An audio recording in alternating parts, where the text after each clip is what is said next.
All right, so my second take, 'cause I messed up the first one. On your quiz review, you asked to find, it's supposed to graph the function m and n of -2 times the absolute value of n. These two vertical lines means absolute value. So there's lots of ways to do it.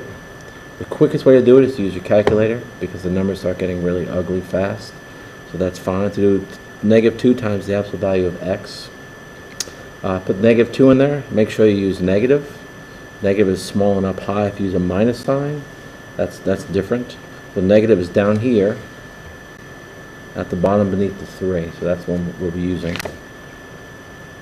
So -2 times the absolute value of x. We have to use x instead of n because the calculator does not have a n key. The unknown button is x. So press your math key. And then we're going to go over to numbers. And the first one is ABS, which stands for absolute value. So it's -2 times the absolute value of x, which is our original problem. So they look similar. If we look at the graph, which is not what we're looking for, it's an upside down V.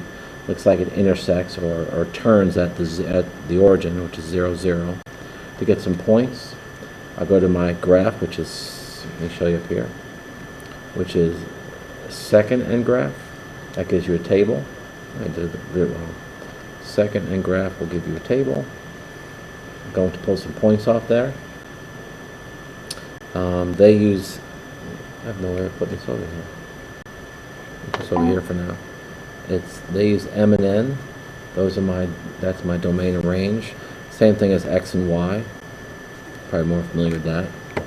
I can pull any numbers I want off here. I'm going to use the numbers between -2 and +2. So -2 goes with -4, -1 goes with -2, 0 goes with 0, 1 goes with -2, and 2 goes with -4. And those are just the numbers that are in the table. Next step is to graph it. -2 and -4 goes here, -1 and -2, 0 and 0, 1 and -2, and 2 and -4. Alright, there's my points. They're not very big, but if I connect them, because if you look at the table, they do keep going. They go forever when the numbers are less than, the domain's less than 2, and they go forever when the domain is greater than 2. I can keep going if I want to, but we don't really need to. It goes on for a long, long time. In the original question, they asked you for the range. That's the third part of this question.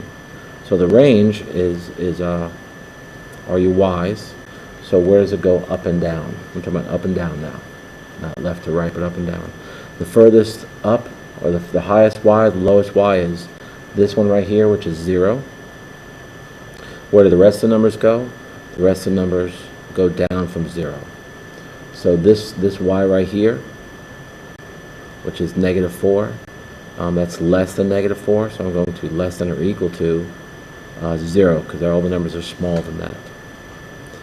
And the right range is y such that y, so that would be the range for that one. We'll use second example on your quiz review.